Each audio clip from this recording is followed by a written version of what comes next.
Guys, இன்னைக்கு நம்ம இந்த சீரிஸோட பார்ட் 2 தான் பார்க்க போகிறோம். வாங்க வீடியோக்குள்ள போகலாம். ஸ்டார்டிங்கில் நம்ம ஹீரோயினுக்கு அந்த பழசு எல்லாமே ஞாபகம் வந்துட்டுருக்கு. அவள் ரொம்ப பயந்து போய் அங்கே எந்திரிச்சு உட்காந்துட்ருக்கா. அவங்க சிஸ்டருக்கும் ஃபியான்ஸுக்கு எதுவும் ஆயிடக்கூடாதுன்னு சொல்லிட்டு. அப்போ அங்கே நம்ம ஹீரோ வந்துடுறான். அவளுக்கு ரொம்ப ஃபீவர் அடிக்குது போல். ஸோ இந்த நீ மெடிசனை சாப்பிடு அப்படின்றத சொன்னதும், என்னோட சிஸ்டர் எங்கே, நீ வந்துட்டு என்னை கூட்டிகிட்டு போய் காமின்னு சொன்னதும், நீ இந்த மெடிசனை சாப்பிடு, நான் சொல்கிற பேச்சை கேட்டேன்னா அவளை நான் எதுவுமே பண்ண மாட்டேன் அப்படின்றத சொல்கிறான். அதை கேட்டுட்டு நம்ம ஹீரோயினுமே அங்கே மெடிசன் சாப்பிட்டதுமே அங்கே அவங்க சிஸ்டர் மீட் பண்ணுறதுக்காக அவன் கூட்டிகிட்டு போகிறான். பார்த்தா அவங்க சிஸ்டர் அந்த இடத்துல இல்லை அப்படின்றத சொல்கிறாங்க. அதை கேட்டுட்டு நம்ம ஹீரோயினுக்கு கோவமாயிட்டு, இந்த விளையாட்டு எல்லாமே நீ தானே விளையாண்டுட்டு இருக்க, எதுக்காக நீ இப்படி பண்ணிட்டு இருக்கன்னு சொல்லிட்டு அவன் ரொம்ப கோவப்படுறா. நெக்ஸ்ட் டே ஆஃபீஸ்க்கு நம்ம ஹீரோயின் போய் அவங்க சிஸ்டர் பற்றி யோசிச்சுட்டு இருக்கும்போது அங்கே ஒரு லெட்டர் இருக்குது. உன்னோட சிஸ்டர் பற்றி தெரிஞ்சுக்கணும்னா இந்த இடத்துக்கு நீ உடனே கிளம்பி வா, நான் அவளை காமிக்கிறேன்னு சொல்லியிருக்காங்க. நம்ம ஹீரோயின் அங்கே அவனுக்கு காஃபியெல்லாம் போட்டு அதில் வந்து தூக்க மாத்திரை வேற கலந்து வச்சுடுறா. பிறகு அவனுக்கு அந்த காஃபியும் கொண்டு போய் கொடுத்து ரொம்ப வாசமாக பேசினதுமே நம்ம ஹீரோவுமே அந்த காஃபியை குடிக்க ஸ்டார்ட் பண்ணிடுறான். ஆஃபீஸில் இருக்க எல்லாருமே நான் கம்பெனியோட சீக்ரெட்ஸ் எல்லாம் வந்து எடுத்து திருடிட்டேன்னு சொல்லிட்டு இருக்காங்களேன்னு சொல்லும் போதே அங்கே வந்து அவன் மயக்கமாயிடுறான். ஹீரோயின் வேமா அங்கேருந்து கிளம்பிட்டு இருக்கும்போது அங்கே ஃபீமேல் பாடி கார்டுமே லூசி இருக்காங்க. நான் இப்போ வந்துடுறேன்னு சொல்லிட்டு வேமா அவள் எஸ்கேப் ஆகி அங்கே நம்ம ஹீரோவோட பிரதரை தான் போய் மீட் பண்ணுறா. அவங்க சிஸ்டரை கூட்டிகிட்டு போய் காமிச்சதுமே அவளுக்கு அங்கே ரொம்பவே ஹாப்பியாக இருது. உங்களுக்கு ரொம்பவே தேங்க்ஸ், ஆனால் நீங்கள் இதுக்காக வந்து எனக்கு ஹெல்ப் பண்ணிட்டு இருக்கீங்க அப்படின்றத கேட்டதும், என்னோட பிரதர் இங்கே வந்ததுல வந்து என்னை ரொம்ப டார்கெட் பண்ணிட்டு இருக்காரு. ஸோ நான் அவருக்கு வந்துட்டு ஒரு லெசன் கற்றுக் கொடுக்குறோன்னு நினைக்கிறேன். அதுக்கும் மேலே என்ன தவிர உங்களுக்கு வேறு யாராலையுமே ஹெல்ப் பண்ண முடியாது. நீங்கள் எங்கே போனாலுமே அவன் ஈஸியாக கண்டுபிடிச்சிருவான். ஸோ இந்த வீடு வந்து என்னோட தான், இந்த கீயை நீங்கள் வச்சுக்கோங்க, இங்கேவே 2 டேஸ்க்கு வந்து நீங்கள் ஸ்டே பண்ணுங்கள், அதுக்கப்புறம் நான் இங்கேருந்து உங்களை எப்படியாச்சும் சேஃப்டியாக அனுப்பி வச்சிடுறேன் அப்படின்றத சொல்கிறான். அதை கேட்டுட்டு அவங்களுக்குமே ரொம்ப ஹாப்பியாகிட்டு இருக்கு. அதுக்கப்புறம் நம்ம ஹீரோட்ட உங்கள் பிரதர் தான் அவங்க 2 பேர்த்தையுமே கூட்டிகிட்டு போய் வீட்டில் வச்சுருக்காங்க அப்படின்றத சொன்னதும் நம்ம ஹீரோ சரி பார்த்துக்கலாம் அப்படின்றத சொல்லிட்டு இருக்கான். பிறகு நைட் போல் நம்ம ஹீரோயினோட சிஸ்டருக்கு அவன் மில்கில் வந்து ஏதோ ஒரு மெடிசனை கலந்து கொடுத்துட்டு நீ குடின்னு சொல்லிட்டு அங்கே வந்து பாசமாக பேசினதுமே அவளுமே நம்பி அவள் பாட்டு குடிச்சிடுறான். அதுக்கப்புறம் அவன் மயக்கமாயி படுத்துட்டு இருக்கும்போது இவன் அவனோட ரூம்க்கு போயிட்டு லேடிஸ் மாதிரி கெட்டப்லாம் போட்டு அங்கே ரொம்ப வந்து விகாரமாக மேக்கப்லாம் போட்டுக்கிறான். இவனுமே அவங்க பிரதரை விட ஒரு பெரிய சைக்கோ போல். அவங்க சிஸ்டர் வந்துட்டு நீ பார்க்க எப்படி இருக்க தெரியுமா அப்படின்றத சொல்லிட்டு ஒரு வல்கராக வந்து பிஹேவ் பண்ணிட்டு தப்பாக நடக்க பார்த்துட்டு இருக்கான். பட் நம்ம ஹீரோயின் அந்த டயத்தில் அங்கே நம்ம ஹீரோயினோட சிஸ்டர் வந்து மீட் பண்ணுறதுக்காக அந்த ரூம்குள்ள வந்ததுமே இவன் போய் வேமா அங்கே பயந்து மறைஞ்சிக்கிறான். ஆனால் அவளுக்கு ரொம்ப டவுட் ஆகிட்டு இருக்கு, இவன் எங்கே போனான் அப்படின்றத சொல்லிட்டு பார்த்துட்டு அவனோட ரூமுக்கு போய் நோட்டீஸ் பண்ணும்போது அங்கே வந்து அந்த கதவுல வந்து பிளட் மார்க் இருக்குது. அதை பார்த்துட்டு அவளுக்கு ரொம்ப பயமாயிட்டு அங்கே வந்து கத்தியெல்லாம் எடுத்து வச்சிட்டு இருக்கா. பட் இவன் பின்னாடி இருந்து வந்துடுறான். என்னாச்சு இங்கே பண்ணிட்டு இருக்கீங்களேன்னு சொல்லிட்டு கேட்டதுமே, இல்லை நான் வந்து என்னோட சிஸ்டர் பார்க்க வந்தேன், அப்படியே உங்களையும் பார்த்துட்டு போகலான்னு வந்தேன் அப்படின்றத சொல்லிட்டு பேசிட்டு இருக்கான். ஏன் சரி அதெல்லாம் இருக்கட்டும், கதவுல நாங்கள் பிளட்டாக இருக்குன்னு சொன்னதும் என் கையில் கட்டாயிருச்சு அதனால தான் அப்படின்றத அங்கே சொல்லிட்டு இருக்காங்க. சரி ஓகே, நீங்கள் என்ன கையில் வந்து நைஃபெல்லாம் வச்சுருக்கீங்களேன்னு சொன்னதும் நான் ஆப்பிள் வந்து கட் பண்ணி சாப்பிட்லான்னு நினச்சேன், அப்படியே வந்துட்டு இங்கே என்னோட சிஸ்டரை பார்த்துட்டு உங்களையும் பார்க்கலான்னு வந்தேன், நான் அப்படியே மறந்து போய் வந்துட்டேன்னு சொல்லிட்டு அங்கே இருந்து போகிறான். ஆனால் அவனுக்கு தெரிஞ்சுக்கிடுச்சு இவளுக்கு டவுட் வந்துருச்சுன்னு சொல்லிட்டு. ஸோ திரும்ப அவங்க சிஸ்டரோட ரூம்க்கு அவன் போகல.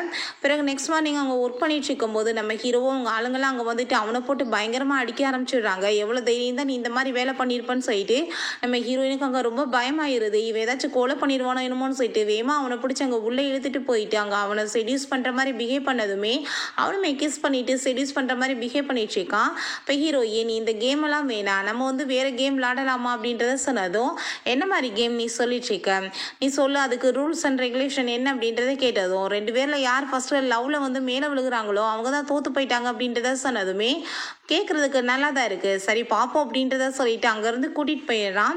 மார்னிங் அவனுக்கு தேவையான சாப்பாடுலாம் அங்கே ரொம்ப சூப்பராக ரெடி பண்ணி வச்சுட்டு அவனை ரொம்பவே இம்ப்ரெஸ் பண்ணுறதுக்கு அவள் ட்ரை பண்ணிட்டு இருக்கா. ஏன்னா அவளுக்கு நல்லா தெரிஞ்சு போச்சு இங்கேருந்து எஸ்கேப் ஆகி ஓடினாலும் ஒன்றுமே முடியாது. ஸோ இவன்ட்டேருந்து எப்படியாச்சும் நல்ல விதமாக நடிச்சு அதுக்கப்புறம் தான் வெளியேறணும்னு சொல்லிட்டு அப்போ அங்கே அசிஸ்டன்ட் பாஸ் நீங்கள் சொன்ன மாதிரியே அந்த பொண்ணோட காலை உடைச்சாச்சுன்னு சொன்னதுமே நம்ம ஹீரோயினுக்கு புரிஞ்சுக்குது அவங்க சிஸ்டர் தான் சொல்லிட்டு, நீ எதுக்காக இப்படிலாம் பிஹேவ் பண்ண அப்படின்றத கேட்டதும், இங்கேருந்து ஓடி போனால் அப்புறம் இந்த மாதிரி தான் பனிஷ்மெண்ட் கிடைக்கும்னு சொன்னதும், இல்லை டான்ஸர் ஆகுறது தான் பெரிய கனவே, ஆனால் நீ அதை எல்லாத்தையுமே கேட்டுட்ட, நீ இப்படி வந்து பண்ணுறதுக்கு அவளை கொலையே பண்ணியிருக்கலாம் அப்படின்றத சொன்னதுமே, நான் இப்போ சொல்கிறத கேட்டு நீ வந்து அடக்க உடக்கமாக இருக்கிறேன்னா இந்த ரூமை விட்டு வெளியே வா, இல்லைனா நான் வந்து பார்த்துக்கிறேன் அப்படின்றத சட்டு போனதும் நம்ம ஹீரோயினுக்குமே புரிஞ்சுக்குது இதுக்கப்புறம் இவனை வந்து இந்த மாதிரி வந்து போர்ஸ் பண்ணி இவன்ட்டு வந்து தப்பிச்செல்லாம் ஓட முடியாது. ஸோ இவன்ட்ட வந்து அமைதியாக இருந்தால் காரியம் சாதிக்கணும்னு சொல்லிட்டு பேசாமல் இருந்துக்கிறான். அப்போ அங்கே அவளோட ஹேண்ட்பேக்கில் ஒரு நைஃபையுமே எடுத்து வச்சுட்டு அங்கே வந்து வெளியே கிளம்பி போகிறா. நம்ம ஹீரோ இன்னைக்கு உன்னோட பர்த்டே இல்லை, நான் அதுக்காக செலிப்ரேஷன் பண்ணுறதுக்கு தான் ஏற்பாடு பண்ணிட்டுருக்கேன்னு சொல்லும்போது நம்ம ஹீரோயினுக்கு அங்கே அவங்க வீட்டில் வந்துட்டு கொண்டாடினது எல்லாமே ஞாபகம் வந்துட்டு ரொம்பவே வந்து ஃபீல் பண்ணிட்டுருக்கா. அந்த டயத்தில் அவளோட பேக் வந்து கீழே விழுந்ததுமே அதில் வந்து ஏதோ சவுண்டு கேட்குது. என்ன நீ உள்ளே வச்சிருக்க, பேக்கை வந்து ஓப்பன் பண்ணு அப்படின்றத சொல்கிறான்.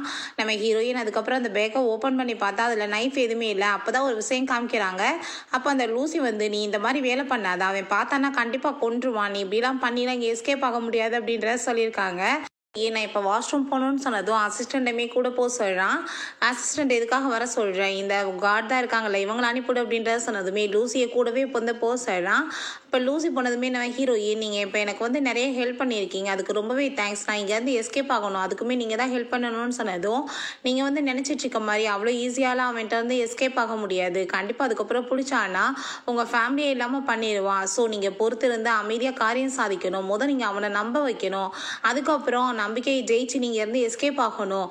நீங்கள் எங்கே போனாலும் சுற்றி வந்துட்டு கேமராஸ் வந்து ஃபிக்ஸ் பண்ணியிருக்காங்க, வாஷ்ரூம் முதற்கண்டு. இப்போ உங்களோட ஃபோன்லேயுமே ட்ராக்கர் வந்துட்டு ஃபிக்ஸ் பண்ணியிருக்காங்க. ஸோ நீங்கள் எங்கே போனாலுமே ஈஸியாக வந்து கண்டுபிடிச்சிருவாங்க அப்படின்றத சொல்லிட்டு போயிடுறாங்க. நம்ம ஹீரோயினுமே அப்படின்னா வந்து இவன்கிட்ட நல்லவங்களாக நடிச்சு தான் ஏமாற்றி இவனை எந்த எஸ்கேப் ஆகணும்னு சொல்லிட்டு முடிவு பண்ணிடுறா. பிறகு ஹீரோவை வந்துட்டு அவள் ரொம்பவே வந்து என்னென்ன வந்துட்டு ஹாப்பியாக பண்ணணுமோ எல்லாத்தையுமே பண்ணிகிட்ருக்கா. அவனுக்கு வந்துட்டு ஆசையாக சாப்பாடெலாம் கொடுக்குறா. பிறகு நம்ம ஹீரோ உட்காந்துட்டு இருக்கும்போது ரொம்ப ஹாப்பியாக பேசிட்டு அங்கே அவன்கிட்ட செல்ஃபி எடுத்ததுமே ஃபோனை கொடு அப்படின்றத சொல்லிட்டு அவன் பிடுங்க வரான். அப்போ அவள் தரமாட்டேன்னு சொல்லிட்டு அங்கே வந்து மறைச்சிக்கிட்டதும் பக்கத்தில் 2 பேருமே க்ளோஸாக வந்துடுறாங்க. அப்போ நம்ம ஹீரோயின் அவனை பிடிச்சி வேமா கிஸ் பண்ணதுமே ஹீரோவுமே ரொம்ப ஹாப்பியாகிட்டு கிஸ் பண்ணிட்டு அவ கூட ரொமான்ஸ் பண்ணுறதுக்கு ஸ்டார்ட் பண்ணிடுறான். நம்ம ஹீரோயினுக்கு இதான் ஒரே வழின்னு சொல்லிட்டு நல்லாவே புரிஞ்சுக்குது. அதுக்கப்புறம் அவன் தூங்கிட்டு இருக்கும்போது நைஃபை வச்சு பேசாமல் இவனை குத்தி கொலை பண்ணிடலாமா, ஆனால் வந்துட்டு இப்போ என்னோட சிஸ்டர் வேற உடம்பு முடியாமல் இருந்துச்சுக்கா, இந்த டயத்தில் நான் எப்படி வந்து அவளை கூட்டிகிட்டு போய் எஸ்கேப் ஆக முடியும்னு சொல்லிட்டு யோசிச்சுட்டேக்கா. பட் ஹீரோ தூங்கலை போல் அவன் முடிச்சுட்டு தான் இருக்கான். அவன் எதுவுமே பண்ணலைன்னு சொல்லிட்டு அவனுக்குமே வந்துட்டு இவன் மேலே கொஞ்சம் நம்பிக்கை வர ஆரம்பிச்சிருது. நம்ம ஹீரோயின்ட்ட நீ உன்னோட சிஸ்டர் போய் இப்போ மீட் பண்ணிட்டு வரலாம் அப்படின்றத சொன்னதுமே அவள் ரொம்ப ஹாப்பி ஆகிட்டு அங்கே பேக்லாம் வந்து எடுத்துகிட்டு கிளம்பிட்டு இருக்கா. எதுக்காக பேக் அப்படின்றத சொன்னதும் அவளுக்கு தேவையான சில திங்ஸ்லாம் வச்சுருக்கேன், உனக்கு வேணும்னா நீ இதை வந்து செக் பண்ணி பாருன்னு சொன்னதும் அதெல்லாம் தேவை கிடையாதுன்னு சொல்லிட்டு அவன் அங்கேருந்து அனுப்பி விட்டான். அதுக்கப்புறம் பாஸ் போய் அவங்க ரொம்ப நேரம் ஆயிடுச்சு, அவங்க எங்கே போயிருக்காங்கன்னு தெரில, நாங்கள் வேணா உங்களுக்காக தேடி கண்டுபிடிக்கவான்னு கேட்டதும் அவள் எஸ்கேப் பண்ணால் ஆகட்டும், அவள் வந்து எங்கே வந்து போயிருக்கான்னு சொல்லிட்டு நானுமே பார்க்கணும் அப்படின்றத அவன் சொல்லிட்டு இருக்கான். நேரத்தில் நம்ம ஹீரோயின் திரும்ப ரிட்டர்ன் வந்துடுறா. நீங்கள் இவ்வளோ நேரம் எங்கே போயிருந்தீங்க, யார் கூட சேர்ந்து இருந்தீங்கன்னு சொல்லிட்டு நிறைய கொஸ்டின் கேட்டதுமே அவள் ரொம்ப கோவமாயிட்டு அங்கே டஸ்ட்பினில் ஒரு பாக்ஸை தூக்கி போட்டா. அப்போ அங்கே ஹீரோ நீ வந்து கிளம்புன்னு சொல்லிட்டு அசிஸ்டண்ட்டை சொல்லிட்டு எங்கே போயிருந்தேன்னு கேட்டதும் உன்னோட பர்த்டேக்காக நான் கிஃப்ட் வாங்க போயிருந்தேன், ஆனால் என்னோட மூடே வந்து ஸ்பாயில் ஆயிடுச்சு அப்படின்றத சொன்னதுமே நம்ம ஹீரோவுமே அதை வந்து ஓப்பன் பண்ணி பார்க்குறான். பார்த்தா அவனுக்காக ஒரு வாட்ச் வந்து வாங்கிட்டு இருக்கா போல். அதை அந்த அசிஸ்டண்ட்டை கொடுத்து நீ இதை செக் பண்ணி சொல்லுன்னு சொன்னதுமே பாஸ் இதில் எந்த ஒரு ட்ராக்குமே வந்துட்டு ஃபிக்ஸ் பண்ணலை அப்படின்றத சொன்னதும் நான் தான் அவளை தப்பாக புரிஞ்சிட்டு இருக்கேனா, அவள் வந்து எப்பயுமே என்ன ஹர்ட் பண்ண மாட்டா அப்படின்றத சொல்லிட்டு அவள் யோசிச்சுட்டு இருக்கான். காமிக்கிறாங்க நம்ம ஹீரோயின் அவங்க சிஸ்டர் மீட் பண்ணும்போது அவங்க ஹீரோவோட பிரதருமே வந்து மீட் பண்ணியிருக்கான். அப்போ அவன்கிட்ட நீ எதுக்காக உன்னோட பிரதர் எவ்வளோ ஹேட் பண்ணிட்டு இருக்க அப்படின்றத சொல்லிட்டு கேட்டதும் அவன் வந்து என்னோட அப்பாவோட கேர்ள் ஃப்ரெண்டோட பையன் தான், அவன் ஒன்று என்னோட அம்மாவுக்கு பிறந்தவன் கிடையாது, அவன் வந்த பிறகு என்னோட வாழ்க்கையே நரகமாயிருச்சு, என்னோட அப்பா வந்து என்னோட அம்மாவை லவ் பண்ணதுக்கு காரணமே அவங்க தான் அப்படின்றத சொல்லிட்டு இருக்கான். இறந்த பிறகு அவனை ஒரு ஆர்ஃபனேஜில் கொண்டு போய் என்னோட அப்பா சேர்த்து விட்டுட்டாரு, ஆனால் கொஞ்ச நாள் அங்கே இருந்த குழந்தைங்கள் எல்லாம் யாரோ கொலை பண்ணிட்டாங்கன்னு சொல்லிட்டு கேள்விப்பட்டோம், இவன் தான் பண்ணதாகவுமே அங்கே ரூமர்ஸ்லாம் இருக்குது. அதுக்கப்புறம் இவன் இப்படியே வந்து ஒரு பெரிய கேங்ஸ்டராகவே மாறிட்டான். அப்போ அங்கே 3 இயர்ஸ்க்கு முன்னாடி ஒரு போலீஸ் கேஸில் இவனை அரெஸ்ட் பண்ணி கொலை பண்ண போகும்போது என்னோட அப்பா இவனை மாதிரி ஒரு பர்சனை கண்டுபிடிச்சி அங்கே அவரை வந்துட்டு கொலை பண்ண வச்சுட்டு இவனை எப்படியோ வந்து டிஎன்ஏ டெஸ்ட்லாம் மாற்றி அப்ராடுக்குமே அனுப்பி வச்சிட்டாரு. ஏன்னா அவர் மேலே வந்துட்டு அவ்வளோ லவ் அப்படின்றத சொல்லிட்டு இருக்கான். ஸோ இவனை வந்துட்டு எனக்கு பிடிக்கவே பிடிக்காது, இவனை பழி வாங்கணுன்றதுக்காக தான் நான் இதெல்லாம் பண்ணிட்டு இருக்கேன், கண்டிப்பா நான் உனக்கு ஹெல்ப் பண்ணுவேன் அப்படின்றத சொல்றான். ஹீரோக்கு அங்கே பர்த்டேக்காக கேக்கெல்லாம் வந்து ரெடி பண்ணி வச்சுட்டு அவனுக்கு விஷ் பண்ணதுமே நம்ம ஹீரோ எனக்கு இதெல்லாம் பிடிக்காது, பார்க்கவே நல்லாவே இல்லை அப்படின்றத சொன்னதும் லவ்னா ஏன் நீ இப்படி பயந்துட்டு இருக்க, நீ வந்துட்டு உனக்கு விஷெல்லாம் வேண்டிக்கோன்னு சொல்லிட்டு அங்கே மெழுகுவத்திலாம் ஏற்றி வைக்கிறா. நம்ம ஹீரோவுமே நான் வந்துட்டு எப்பயுமே இவ கூடவே சேர்ந்து இருக்கணும், இவன் என்னை ரொம்ப லவ் பண்ணிகிட்டே இருக்கணும்னு சொல்லிட்டு வேண்டிக்கிறான். அப்போங்க நம்ம ஹீரோ அந்த மெழுகுவத்தியை ஊத போகும்போது அதை அமர்ந்து போயிடுது. நம்ம ஹீரோ ஏன் வேணும் நான் வந்து நம்ம வேறதை ஏற்றிக்கலாமான்னு சொன்னதும் இல்லை இதுவே நம்ம திரும்ப ஏற்றிக்கலாம்னு சொல்லிட்டு இருக்கான். ஹீரோக்கு வந்து புரிஞ்சுக்குது கடவுள் உன்னோட பேச்சை கேட்கலன்னு சொல்லிட்டு அப்போ நான் வந்துட்டு உனக்காக ஒரு கிஃப்ட் எல்லாம் வாங்கிட்டு வந்திருக்கேன், உன்னோட பர்த்டே வந்து ஒழுங்காக செலிப்ரேட் பண்ணலன்னு சொல்லிட்டு அங்கே ஒரு பிரேஸ்லெட்டுமே கொடுக்குறான். அதை பார்த்துட்டு ஹீரோயினுக்கு ரொம்ப ஹாப்பி ஆகிட்டு பரவாயில்லையேப்பா நீ வந்துட்டு இவ்வளோ தூரத்துக்கு என்ன லைக் பண்ணிட்டு இருக்கியா, இந்த லெவலுக்கு என்ன கேர் பண்ணுற அப்படின்றத சொல்கிறான். கையால் எனக்கு நீ போட்டு விடு அப்படின்றத சொன்னதுமே ஹீரோக்குங்க ரொம்ப ஹாப்பியாகிட்டு இருக்கு. ஆனால் நம்ம ஹீரோயின் மனசுல யோசிச்சுட்டு இருக்கா, நீ ரொம்ப என்னை பைத்திய மாதிரி லவ் பண்ணணும், அதுக்கப்புறம் நான் உன்னை ஏமாத்திட்டு கொலை பண்ணணும், அப்போதான் எனக்கு நிம்மதியாக இருக்கும்னு சொல்லிட்டு இருக்கா.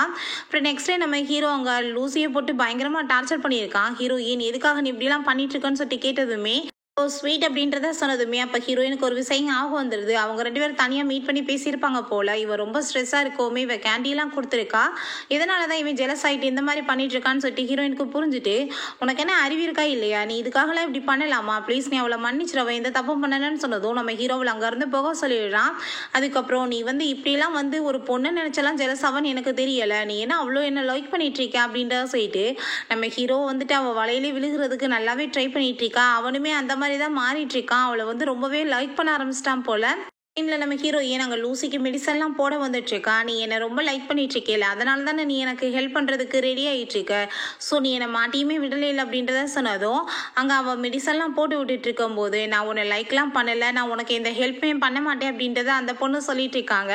இப்போ ஹீரோயின் எனக்கு உன்னை பற்றி நல்லாவே தெரியும், இந்த மெடிசன் நீ மறந்துடாம போட்டுக்கோ அப்படின்றத சொல்லிட்டு அங்கேருந்து போனதுமே அவங்களுக்கு கொஞ்சம் ஹாப்பியாகிட்டு இருக்கு. இவ்வளோ தூரத்துக்கு நம்மளை கேர் பண்ணி பார்த்துட்டு இருக்காளே அப்படின்றத சொல்லிட்டு நைட்டு நம்ம ஹீரோ அங்கே வீட்டுக்கு வந்துடுறான். வீட்டுக்கு வந்துட்டு ஹீரோயின்ட்டு அங்கே ரொமான்ஸாக பேசிட்டு பிஹேவ் பண்ணுறான். நான் 3 டேஸ்க்கு வெளியே ட்ரிப்புக்காக போக போகிறேன்னு சொன்னதும், நீங்கள் எப்போ வர போகிறீங்க அப்படின்றத சொல்லிட்டு அவள் கேட்டுட்ருக்கா. நான் கூடிய சீக்கிரம் வந்துடுவேன், வந்த பிறகு உனக்கு பிடிச்ச இடத்துக்கு நம்ம போவோம், பிடிச்சமான சாப்பாடெலாம் சாப்பிட்லான்னு சொல்லும்போது, உங்களுக்கு ஏன் நூடுல்ஸ்ன்றது பிடிக்கவே மாட்டுது அப்படின்றத சொல்லி கேட்டதுமே, என்னோட அப்பா விட்டுட்டு போன பிறகு என்னோட அம்மா ரொம்பவே கஷ்டப்பட்டாங்க, ஸோ நூடுல்ஸ்லாம் அவங்க செஞ்சு தான் எனக்கு எப்பயுமே 3 வேளைக்குமே கொடுத்துட்ருப்பாங்க, எனக்கு அது சுத்தமாக பிடிக்காது. ஒரு டைம் அவங்க அந்த மாதிரி பண்ணிட்டு இருக்கும்போது தான் அவங்க மயக்கம் போட்டு கீழே விழுந்து இறந்துமே போயிட்டாங்க. அப்புறம் தான் அந்த சாப்பாடு எனக்கு பிடிக்காது. அதுக்கப்புறம் என்னோட அப்பா என்னை கூட்டிகிட்டு போயிட்டு அங்கே ஆர்ஃபனேஜ்லேயுமே சேர்த்து விட்டுட்டாரு. பட் அங்கே இருக்க பிள்ளைங்க எல்லாருமே என்னை ரொம்ப புள்ளி பண்ணிட்டு டார்ச்சர் தான் பண்ணிட்டு இருப்பாங்க. என் வாழ்க்கையே நரகமாக இருந்துச்சு. அந்த டயத்தில் தான் நீ எனக்கு அங்கே பார்த்தேன் ஃபர்ஸ்ட் டைம் உன்னை. நீ எனக்கு கேண்டியெல்லாம் ஃபர்ஸ்ட் டைம் கொடுத்ததுமே உன்னை எனக்கு பார்த்துட்டு ரொம்பவே ஹாப்பியாகிருச்சு. ஃபைனலாக அதுக்கப்புறம் ரொம்ப வருஷம் கழிச்சு தான் நான் உன்னை அந்த ஃபுட் கஃபேல பார்த்தேன். பட் நீ அங்கே உள்டாவாக என்னை போலீஸில் மாட்டி விட்டுட்டு என் வாழ்க்கையே நரகமாயிருச்சு. இப்போ அப்ராடுக்கு போயிட்டு நான் திரும்ப உன்னை மீட் பண்ணியிருக்கேன், உன் கூடவே தான் சேர்ந்து நான் இருக்கணும்னு ஆசைப்பட்டுட்டு இருக்கேன்னு சொல்லிட்டு அவனுக்கு சின்ன வயசுலேருந்தே ஒரு லவ் இருந்திருக்கும் போல ஹீரோயின்ட்ட சொல்லிட்டு அவன் ரொம்ப ஹாப்பியாகிட்டு இருக்கான். அப்போ ஹீரோயின் அதெல்லாமே கேட்டுட்டு மனசுலேயும், நீ என் மேலே ரொம்ப நம்பிக்கை வைக்கணும், ரொம்ப லவ் பண்ண ஆரம்பிக்கணும், அதுக்கப்புறம் நான் உன்னை ஏமாற்றி நான் கொலை பண்ணும்போது உன் கண்ணில் இருக்க வலியை நான் பார்க்கணும் அப்படின்றத சொல்லிட்டு இருக்கான். பிறகு அங்கே யாருக்குமே தெரியாமல் ஒரு ஃபோனை மறைச்சி வச்சிருப்பா போல். அதில் டெக்ஸ்ட் பண்ணுறான் அவங்க சிஸ்டருக்கு, நம்ம எஸ்கேப் ஆயிடலாம், அவன் ட்ரிப்புக்கு போயிருக்கான்னு சொல்லிட்டு. அதே மாதிரியே நம்ம ஹீரோவுமே நான் இப்போ போயிட்டு வரேன் ஹாப்பியர் அப்படின்றத சொல்லிட்டு அங்கே கிஸ்ஸெல்லாம் கொடுத்துட்டு போனதுமே நம்ம ஹீரோயின் ஃபைனலாக நான் என்னோட சிஸ்டரோட சேர்ந்து எஸ்கேப் ஆக போகிறேன் அப்படின்றத சொல்லிட்டு அங்கேயுமே எஸ்கேப் ஆகுறதுக்கு ரெடியாகிடுறா. சிஸ்டரை கூப்பிட்டுட்டு அவள் அங்கேருந்து ஒரு பஸ்க்கு போனதுமே நம்ம ஹீரோவோட பிரதரை பற்றி அவள் விசாரிக்கிறா. பட் அந்த பொண்ணுக்குமே எதுவும் தெரியலை. நம்ம ஹீரோயின் இதுக்கப்புறம் நம்ம நிம்மதியாக இருக்கலாம் அப்படின்றத சொல்லிட்டு இருக்காங்க. ஹீரோயினை உள்ளே இருந்து டார்லிங் எங்கே போயிட்டுருக்கா அப்படின்றத சொல்லிட்டு அவன் கேட்குறான். அப்போ தான் நம்ம ஹீரோயினுக்கு தெரியுது கடைசியில் இருக்கிற இடத்த கண்டுபிடிச்சிட்டானு சொல்லிட்டு. என்ன விஷயம்னா அவன் ஒரு பிரேஸ்லெட் கொடுத்தான் இல்லையா, அந்த பிரேஸ்லெட்லேயுமே ட்ராக்கர் ஃபிக்ஸ் பண்ணியிருக்கான் போல். நம்ம ஹீரோயின் அது தெரியாமல் மாட்டிக்கிறா. அப்போ அங்கே ஹீரோ என்னை ரொம்ப லவ் பண்ணிட்டு இருக்கதெல்லாம் சொன்னையே, ஆனால் நீ இப்போ என்னை இப்படி ஏமாற்றிட்டு போயிட்டுருக்கேன்னு சொல்லி கேட்டதும் உனக்கு லவ்வுக்கெல்லாம் தகுதியே கிடையாது அப்படின்றத சொல்கிறா. ஓ அப்படியா, நான் ஆனால் உன்னை சும்மா விடுவேன் நான் இதுக்கப்புறம் அப்படின்றத சொல்லிட்டு அங்கே மிரட்டினதுமே அவங்க சிஸ்டருக்கு அவனை நேரடியாக பார்த்துட்டு அங்கே பயமாக ஆரம்பிச்சிருது. அப்போ அவங்க சிஸ்டர் நீ ஒன்றும் கவலைப்படாத நான் இருக்கேன்னு சொல்லிட்டு அங்கே சமாதானப்படுத்திட்டு இருக்கா. இப்போ நீ மரியாதையோட வீட்டுக்கு கிளம்பி வந்துட்டேன்னா உனக்கு நல்லது, இல்லை நான் கண்டிப்பாக அதுக்கப்புறம் என்ன பண்ணுவேன்னு தெரியலன்னு சொல்லிட்டு மிரட்டுறான். ஓகே ஃப்ரெண்ட்ஸ், இதோட இந்த எபிசோடு முடிஞ்சிருச்சு. இந்த வீடியோ உங்களுக்கு பிடிச்ச கண்டிப்பாக லைக் பண்ணுங்கள், ஷேர் பண்ணுங்கள், கமெண்ட் பண்ணுங்கள் அண்ட் ப்ளீஸ் சப்ஸ்கிரைப் பண்ணுங்கள். Bye guys.